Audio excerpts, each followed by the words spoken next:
pastor de la Iglesia Bíblica de nuestro Señor Jesucristo, nuestro hermano Will Graham también, hemos tenido antes la presentación, y nuestro hermano David Barceló, sí, aunque él ha intervenido en la presidencia del primer día, es pastor en la Iglesia Evangélica de la Gracia, sí.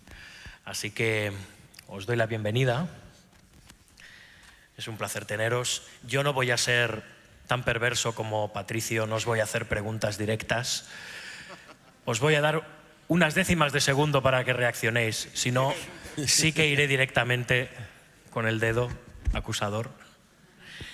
Vamos a hablar de la santificación. Ya hemos hablado del Evangelio, hemos hablado de la justificación por la fe. Vamos a hablar de la santificación. Así que, para empezar, pregunta abierta a los tres.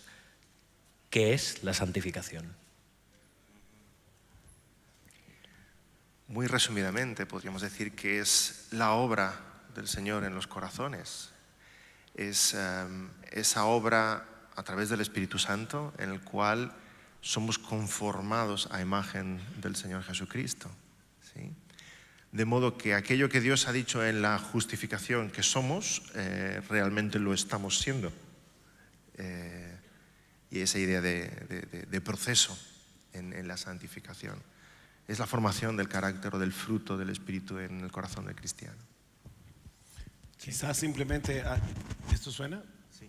Es añadir el hecho de que la santificación se puede ver desde tres ángulos diferentes, porque hay lo que se llama en el momento de la conversión una santificación inicial, que es el momento en el que nosotros somos liberados de la esclavitud del pecado, y eso ocurre en el momento de la conversión, pero el pecado todavía mora en nosotros, y por eso es que viene entonces la etapa progresiva de la santificación, a través de la cual vamos mortificando el pecado y vamos cultivando las virtudes que nos hacen cada vez más semejantes a Cristo. Y luego está la etapa final de la santificación, cuando ya estemos en el cielo, en cuerpos glorificados, donde ya nunca más volveremos a pecar. Así que en ese sentido, Cristo nos ha dado más que lo que tenía Adán en el paraíso, porque Adán podía pecar y de hecho pecó.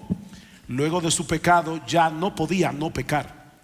Luego de la salvación, cuando nosotros nos convertimos a Cristo, podemos no pecar, pero en el cielo no podremos pecar. Así que estamos perfectos en Cristo en el cielo, y están esas tres etapas de la santificación en la vida del creyente: inicial, progresiva y final. Amén. ¿Quieres? Amén. Amén. Puedes seguir. Bueno, gracias. Bien. Mira, Will. ¿Cuáles crees que son los motivos por los que esta doctrina está tan mal entendida dentro de la Iglesia? Sí, pues en el primer panel, ¿no? Andrés aludía al hecho de que, por lo menos fuera del campo evangélico, dentro del sistema católico romano, no confunden la justificación con la santificación. Entonces, diciendo que tenemos que ser salvos en base a la justicia de Cristo por un lado y nuestra propia justicia por el otro, en vez de ser justificados por la sola justicia de Cristo. Luego, al otro lado del espectro teológico, a la izquierda, la teología liberal, pues la santificación es simplemente mejoramiento moral. Seguimos un poco la línea de Immanuel Kant, ¿no? Con su imperativo categórico: obre de tal modo que puedas desear que la máxima de tu acción se convierta en ley universal. Es la ley de oro totalmente divorciada de cualquier contenido doctrinal. Entonces los liberales de hoy en día tristemente van llegando a España. Hay liberales entrando en algunas denominaciones evangélicas en España y están enseñando una ética divorciada del Evangelio. Porque nuestra ética nosotros no obedecemos a Dios por obedecer, por ser santurrones. No, nosotros obedecemos en base a la proclamación del Evangelio. Y por el gozo que nos entra en el alma por el Evangelio, obedecemos a Dios gozosamente. Entonces la ética es el fruto del Evangelio. Entonces lo que pasa en la teología liberal, siguiendo la línea de Kant, ¿no? un filósofo anticristo, así de claro, simplemente hablan de mejoramiento moral, por así decirlo. Y luego dentro del campo evangélico en sí, tal vez escuelas de perfeccionismo, tal vez, evidentemente pensando en John Wesley, el fundador de la Iglesia Metodista, y sobre todo su adepto más famoso, John Fletcher. Ellos enseñaron una doctrina del bautismo del Espíritu Santo en el cual el creyente podía llegar a ser enteramente santificado. Es decir, la naturaleza pecaminosa te sería literalmente erradicada. Tu amor hacia Dios está perfeccionada y nunca más volverás a pecar. Y yo creo que tal entendimiento de la doctrina realmente es defectuoso, no a la luz de lo que vemos en la palabra. Creo que más o menos fuera del campo evangélico, dentro del mundo católico, el aspecto liberal, hay errores, y luego incluso esta escuela tal vez más legalista, perfeccionista también existe, ¿no? Que son peligros contra los cuales tenemos que pelear. Simplemente quería, perdón que estoy hablando mucho, simplemente añadir el hecho de que yo creo que uno de los grandes problemas que hay en las iglesias evangélicas está en todos nosotros, porque todos tenemos un católico romano en el corazón. Entonces hay un problema en la teología intelectual y en la teología emocional. Y de hecho vamos a hablar un poco de eso en Ciudad Real cuando hablemos de la reforma y por qué son importantes las 5 solas en el día de hoy. Nosotros tenemos que estar continuamente recordando que somos salvos únicamente por gracia, porque intuitivamente regresamos a la salvación por las obras. Así que si tú quieres ver a un legalista, mírate al espejo. Nosotros todos, así como somos idólatras en recuperación, somos legalistas en recuperación, todos. Y por eso es que hay que estar volviendo a predicarse el evangelio una y otra vez. Sí, es una tentación muy grande poner la santificación fuera, de algún modo, ¿no? O sea, una serie de normas que tengo que cumplir, una serie de ritos que tengo que cumplir, una serie de sacramentos, todo aquello que sea casi mágico y fuera en el exterior, ¿no? En círculos evangélicos también se ministra a la persona echando fuera tal espíritu o tal otro, como si el problema estuviera siempre fuera en el exterior. Es ajeno a mi persona, pero cuando vemos la doctrina bíblica, realmente la santificación se produce en los corazones. Es una batalla contra nuestra carne, es una batalla interior la que tenemos que librar. Queremos depositar esta batalla fuera de algún modo, porque nos mantiene al margen de ella, ¿no? Pero es en nuestros propios corazones. Muchas gracias. Hablábamos antes con la justificación si podemos caer en un estado igual al que teníamos antes de ser justificados, o sea, podemos desjustificarnos. ¿Podemos decir lo mismo de la santidad? ¿Podemos disminuirla? Y aún añadiría algo. Podemos hablar de si podemos disminuirla, pero ¿cuándo concluye además? En el caso del proceso de la santidad. Will. 15 pavos por pregunta. Vale, sí.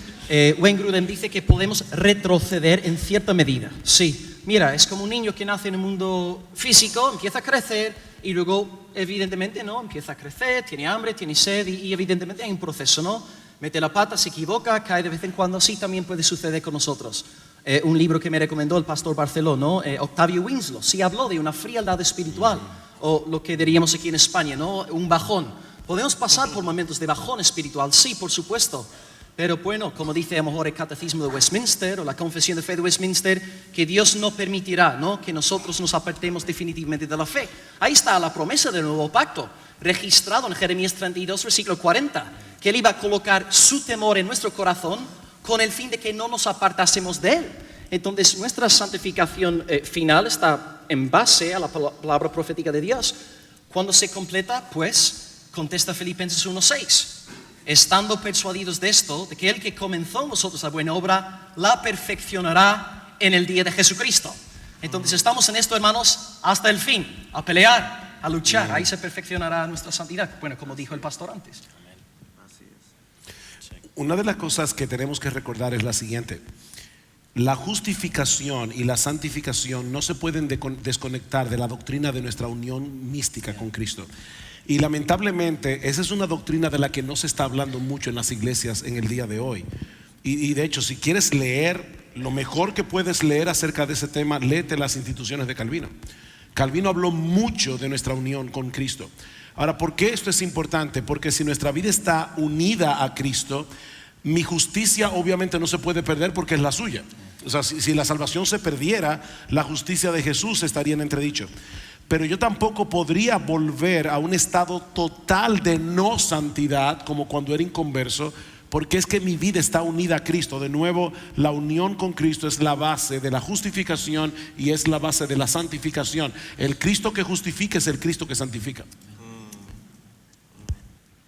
Sí, como decía el hermano Will, hay altos y bajos. Tenemos todos esa experiencia de momentos en que crecemos espiritualmente, devoramos la palabra, queremos estar con los hermanos, queremos orar, ¿no? Y momentos de gripe espiritual, en que nos sentimos totalmente estancados, ¿no? Pero si pudiéramos ver nuestra vida vista de pájaro como Dios la ve, hay crecimiento. En medio de esos altos y bajos hay crecimiento, ¿no? Porque es la obra de Dios en nosotros también. No depende exclusivamente de nosotros. Gracias a Dios. Gracias a Dios. Quería incidir en esto precisamente. Es algo que hace exclusivamente Dios, algo que hacemos exclusivamente nosotros, algo que hacemos en colaboración. Y si podéis hablarme de algunos pasajes bíblicos al respecto que pudieran ayudarnos. Sí, seguramente para mí el que más claramente me viene a la mente es Filipenses 2, ¿no? Cuando dice: ocupaos en vuestra salvación con temor y temblor, porque Dios es el que produce así el hacer como el querer en vosotros. Y esas dos frases nos pueden parecer una contradicción a primera vista. Ocupaos, o sea, trabajad en algo. No trabajad para conseguir la salvación, a los filipenses ya les ha sido dada. Es trabajad esa salvación, ¿no? Y llevarla a la máxima potencia, elaborarla.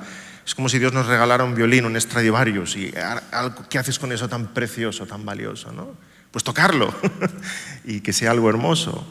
Pero luego dice que sea con temor y temblor, con suma reverencia, porque es Dios el que está trabajando en nosotros. Y ambas realidades están ahí presentes. Me gusta a mí comparar la doctrina de la santificación progresiva con el pueblo de Israel entrando en la tierra prometida. Siempre hago esta comparación, ¿no? Josué podía haber dicho: bueno, la tierra prometida está prometida, dámela ya. Y sin embargo, Dios le dice: ahora esfuérzate y sé valiente, y yo estoy contigo. Y a veces aquellos que tenemos una visión muy grande de la soberanía de Dios en la vida cristiana, podemos pecar no del error de pensar que todo depende de nosotros y puedo perder la salvación en base a mi santificación, sino que podemos estar fácilmente en el extremo contrario, de decir: bueno, como Dios es soberano, Dios hará su obra en mí, ¿sí? Pero recordemos las palabras del Señor. Realmente, sed santos porque yo soy santo. Es una lucha. Igual como Josué entró en la tierra prometida y allí hubo sudor y lágrimas, hemos de conquistar cada rincón de nuestro corazón para la gloria de Cristo. Es un esfuerzo en la vida del cristiano, sabiendo que el Señor está con nosotros. Eso no solamente se ve en la santificación, eso se ve en todo. En el Salmo 104 dice: dad gracias a Dios que nos da el pan, el aceite y el vino que alegra el corazón del hombre. Dios lo da, pero nadie ha visto ni una mata de pan, una mata de vino y una mata de aceite. O sea, Dios nos da los elementos para hacer el pan, el vino y el aceite, pero tú tienes que hacer lo que tienes que hacer con esos elementos para que salga pan, vino y aceite. Pero es Dios que lo da al mismo tiempo. Entonces, por fin, ¿es el hombre que hace el pan o es Dios? Sí. Está claro. Claro, exacto. David citó Filipenses y es obviamente un texto precioso, pero el favorito mío, bueno, también Filipenses, pero uno de mis textos favoritos es Hebreos capítulo 13. El versículo 20 dice: y el Dios de paz, que resucitó de los muertos a nuestro Señor Jesucristo, el gran pastor de las ovejas, por la sangre del pacto eterno, os haga aptos en toda buena obra, para que hagáis su voluntad, haciendo Él en vosotros lo que es agradable delante de Él, por Jesucristo, al cual sea la gloria por los siglos de los siglos. Amén. ¿Cómo que haga Él en nosotros lo que es agradable delante de Él? Por fin, ¿es Él o somos nosotros? Sí.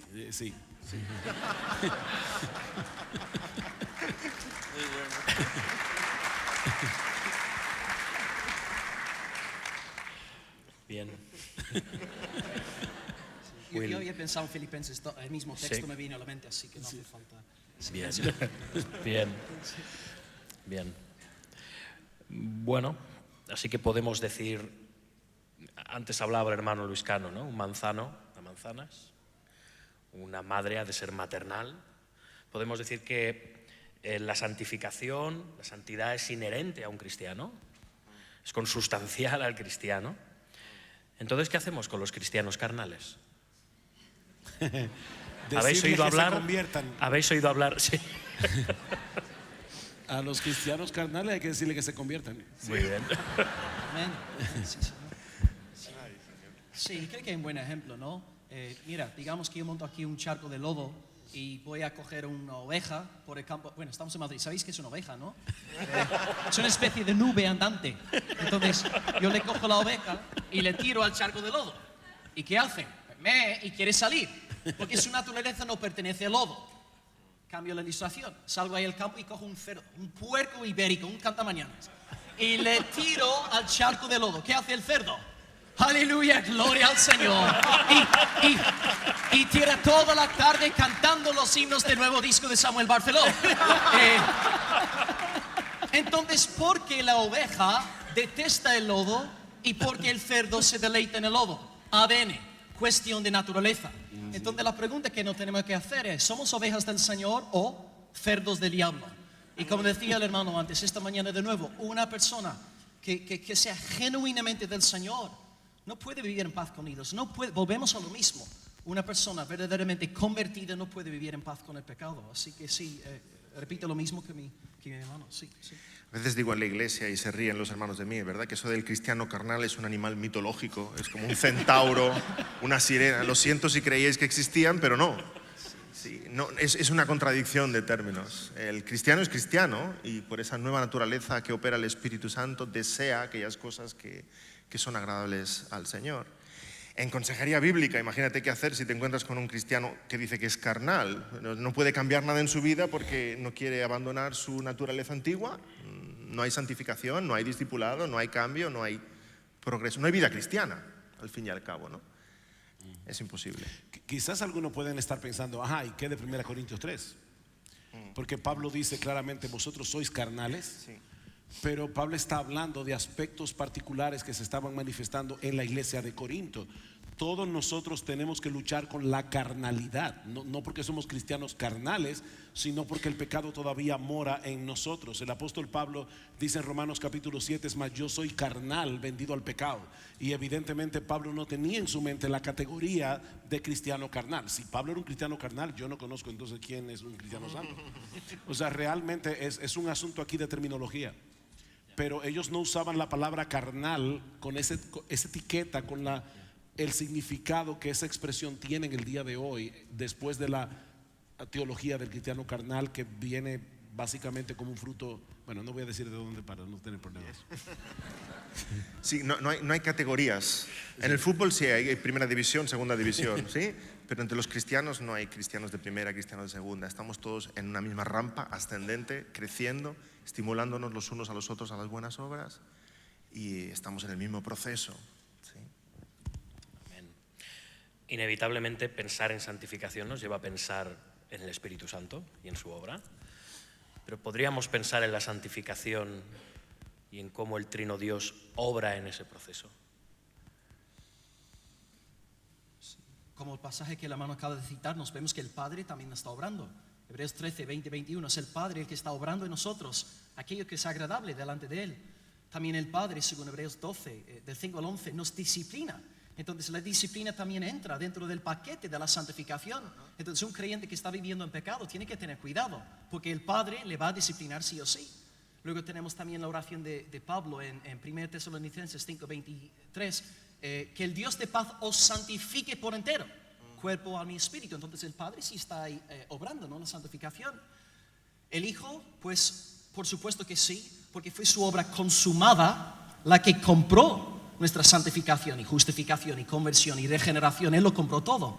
Y además Cristo, además de ser el que asegura nuestra justificación, ahora es nuestro ejemplo a lo largo de esta vida. Sí, por un lado tenemos su muerte expiatoria, propiciatoria por amor a los pecadores, pero también Él es nuestro modelo y le seguimos a Él, siguiendo sus pisadas, amándole. Entonces sí, vemos que sí, el Espíritu, evidentemente el Espíritu, pero el Padre y el Hijo a la vez están obrando en este proceso de santificación para la gloria del nombre del Dios triuno.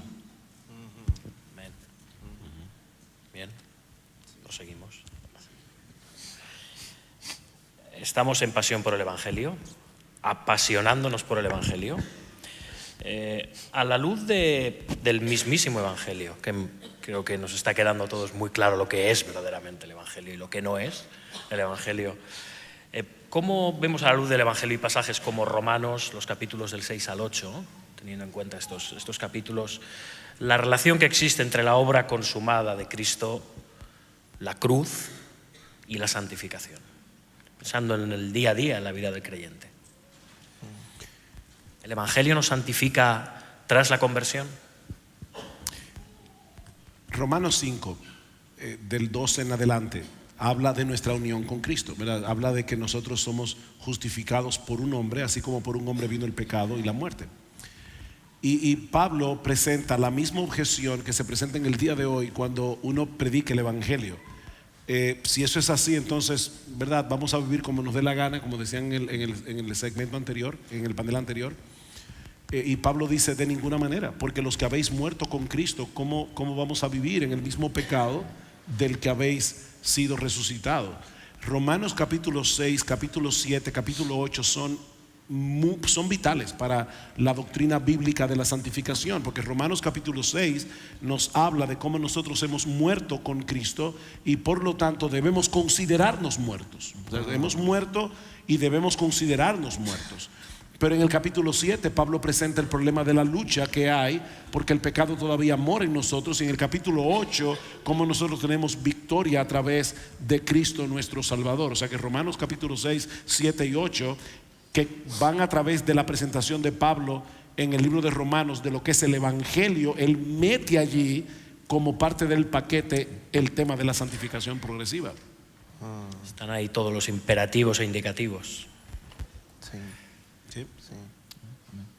Probablemente en toda la escritura, lo vemos en Efesios también, los primeros capítulos, hay el indicativo, lo que Dios ha hecho, y los siguientes 3 capítulos nos lleva al imperativo. Entonces, ¿cómo hemos de vivir nosotros, no?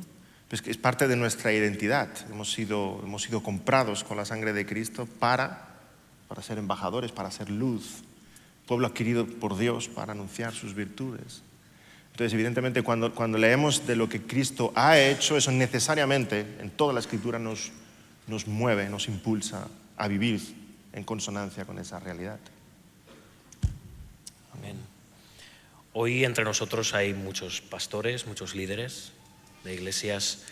Pensando en ellos, ¿qué papel jugáis los pastores y otros líderes en la santificación de una congregación? Bueno, mucha responsabilidad, creo yo. Pienso básicamente en 2 cosas. Pablo también le dijo a Timoteo: sé ejemplo, ¿no? Sé ejemplo en palabra, en conducta, en amor, en fe, en pureza. Evidentemente la congregación está mirando a sus líderes, queramos o no, de una forma u otra. Entonces hemos de ser ejemplo.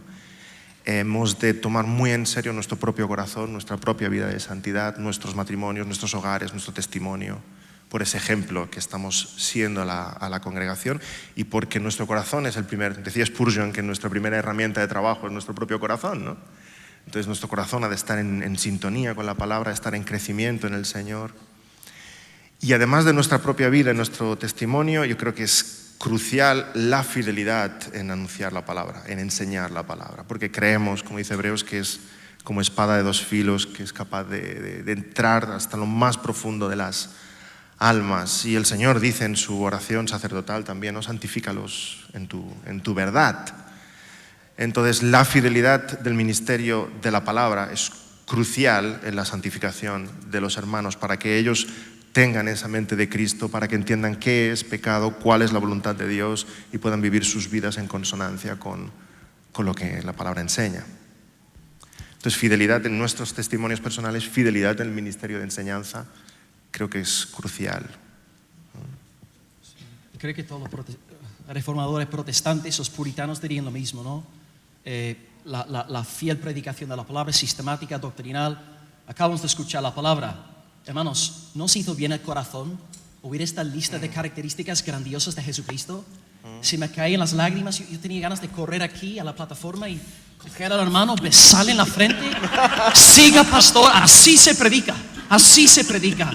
Y no ves cómo tu corazón empieza a encender con fuego santo. El poder de la palabra predicada nos enciende, y por lo tanto, sí, sin lugar a dudas, la vida tenemos que ser íntegros, por supuesto, pero esta palabra, hermanos, en la iglesia, recibiendo palabra de parte del pastor, entre semana descargar sermones online, Hay un pastor muy bueno en Cataluña llamado David Barceló que le sube los mensajes me suena. a su página de YouTube. El pastor también de República Dominicana, creo que se llama Suja Michelin. Y hermanos, de verdad, esta palabra, oh, qué efecto. Cuando tienes la palabra, cada día, cómo te edifica en la fe, cómo te quita el temor y la falta de fe. Así que sí, yo estoy 100% de acuerdo con mi hermano David ahí. Sí, Señor, amén. Amén. Sugel, por alusiones, ¿quieres decir algo? Lo digo por lo del beso.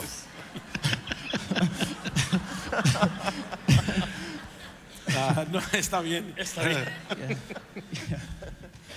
Bien, hermanos, un último consejo a todos los aquí presentes en cuanto a nuestras vidas de santidad, como creyentes. Hay algo que no quisiera que se quedara fuera de este panel, y es que la santificación es un proyecto de comunidad.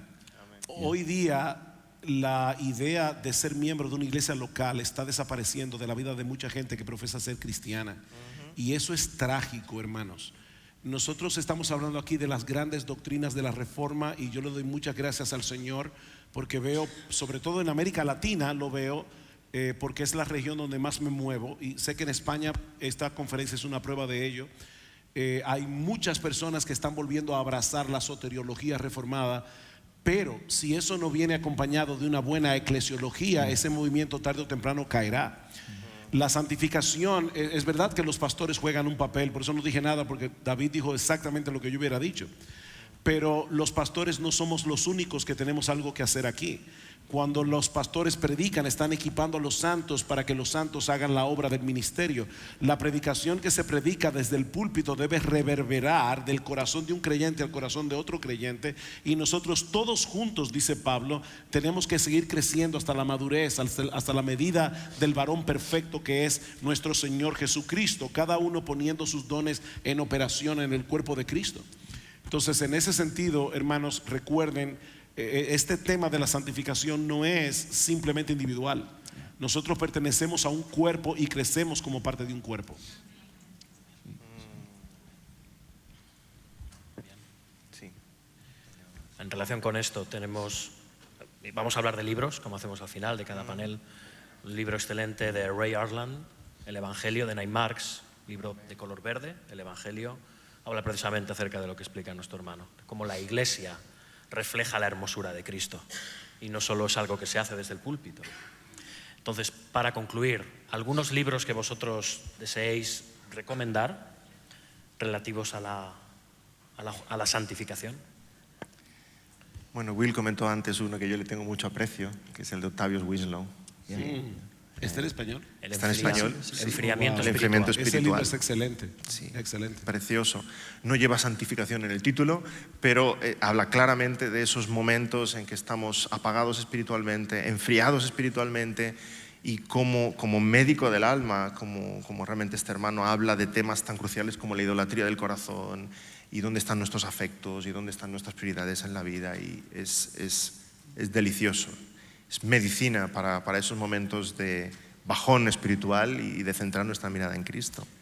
El libro de Tentación y Pecado de John Owen lamentablemente el que está en español es una síntesis del volumen 6 de la obra de John Owen, pero aún esa obra sintetizada es muy buena.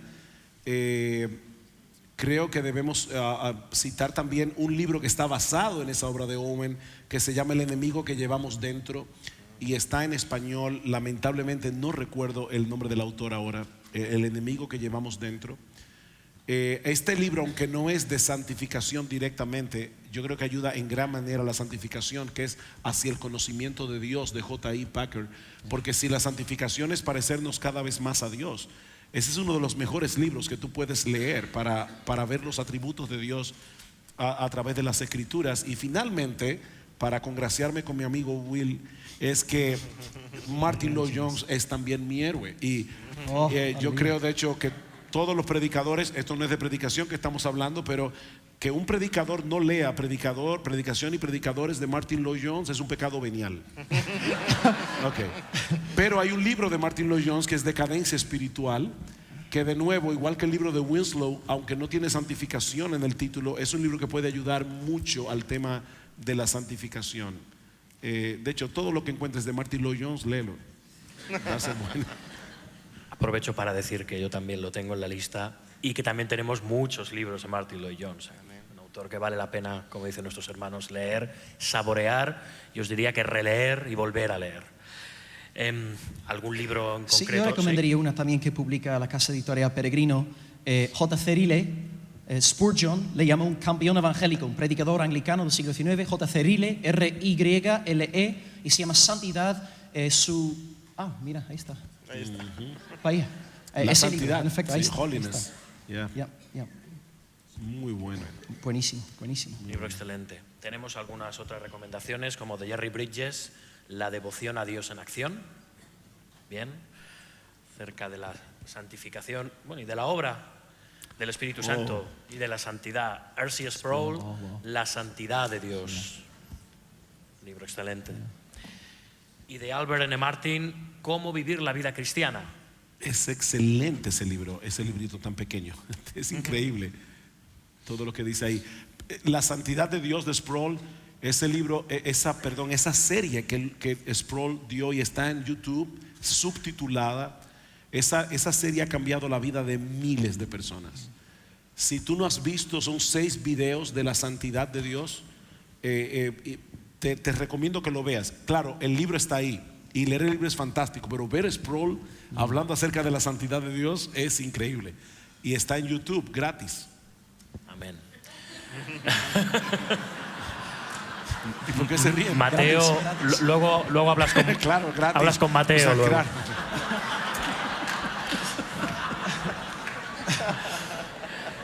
Sí. Pero está el libro, ¿eh? Bien, hermanos. Un placer, un verdadero placer. Muchas gracias por todo lo que habéis expuesto y comentado. Que el Señor siga produciendo en nosotros el querer como el hacer. Amén. Por su buena voluntad.